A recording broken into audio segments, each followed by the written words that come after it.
Hi hello friends, welcome back to my channel Rani cooking Telugu. ఎలా ఉన్నారండి? అందరు బాగున్నారా? నేనైతే చాలా బాగున్నాను. మీరు కూడా బాగుండాలి మనస్ఫూర్తిగా కోరుకుంటాను. ఈరోజు మన రెసిపీ వచ్చేసి మామిడికాయలు, పచ్చి మామిడికాయలు మనందరికీ అందుబాటులోనే ఉన్నాయి కదా. మాకైతే ఇప్పుడు దొరికాయి అనమాట. ఎందుకంటే మేము వేరే కంట్రీలో ఉండడం వల్ల కొంచెం లేట్గా దొరికాయి అనమాట. ఇవి చిన్నవి దొరికాయి అనమాట.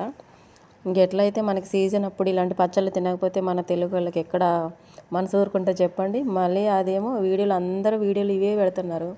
ఇంకా చూసి నూరు ఊరిపోతుంది అనమాట. ఒక 5-6 కాయలు దొరికితే అలా తెచ్చుకున్నాం అనమాట. చిన్నవి ఆ పొట్టు తీసేసి తురుముకొని పక్కన పెట్టేసుకొని దీంట్లో ఒక 1/2 చెంచాడు మెంతులు, 1 చెంచాడు జీలకర్ర, 1 చెంచాడు ఆవాలు అయితే వేసి లైట్గా వేపుతున్నా. వేడెక్కితే సరిపోతుంది, ఎక్కువ అవసరం లేదు, ఎక్కువ వేగాల్సిన అవసరం లేదు. ఇది ఎండలో పెట్టుకున్నా సరిపోతుంది. ఇట్లా రోట్లో వేసేసి పొడి చేసుకున్నారంటే చక్కగా పొడి అయిపోతుంది అనమాట. చక్కగా రోట్లో వేసుకుంటే బాగుంటుంది. ఇలా తురుము పెట్టేసుకున్నాను నేను రెడీగా, మీకు వీడియోలో టైం వేస్ట్ కాకుండా అనమాట.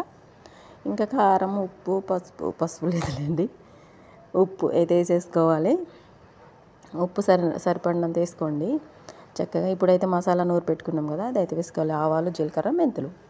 ఇప్పుడైతే కారం కూడా వేసుకోవాలి. కారం మనకు సరిపడినంత వేసుకోవాలి. కారాన్ని బట్టి వేసుకోండి. మళ్ళీ ఎక్కువ కారం ఉండి ఎక్కువ వేసేసారనుకో ఎక్కువైపోద్ది. ఇది కొంచెమే కాబట్టి ఒక 4 కాయలు మంచిగా ఉన్నాయి అంతే. ఇంకా కనమాయన్నీ పండిపోయినాయి. ఎల్లుల్లిపాయలు నేను తురుము పట్టి వేస్తాను కదా, మీకు తెలుసు. అన్ని పచ్చళ్ళు చూస్తే కనుక నేను ఎక్కువ తురుము పట్టి వేస్తాను, ఎందుకంటే టేస్ట్ బాగుంటుంది, గ్రేవీ వస్తుంది, అందుకోసమని. ఇప్పుడైతే 4 ఎల్లుల్లిపాయలు కూడా వేసుకుని ఇంకా అన్నీ మిక్సీ చేసేసుకోవాలన్నమాట. మంచిగా గట్టితో బాగా కలుపుకోవాలి. అక్కడక్కడ తురిమేటప్పుడు ముక్కలు ఊడిపడిపోయినాయి, అవి కూడా వేసేసా. కరకరలాడుతూ బాగుంటాయిలేండి పచ్చళ్ళు, చాలా బాగుంటుంది. స్టార్టింగ్లో అక్కడక్కడ మామిడికాయలు దొరికినప్పుడు ఇలా పచ్చడి పెట్టుకుంటే చాలా బాగుంటుంది. ఇంకా కొంచెం తాలింపు వేసుకుందాం.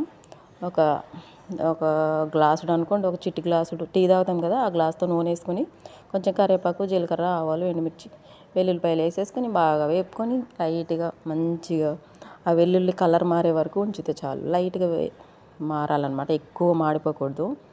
ఎందుకంటే మనకి పచ్చళ్ళలో వెల్లుల్లిపాయలు అక్కడక్కడ తగిలితే పచ్చిగా చాలా బాగుంటాయి టేస్ట్.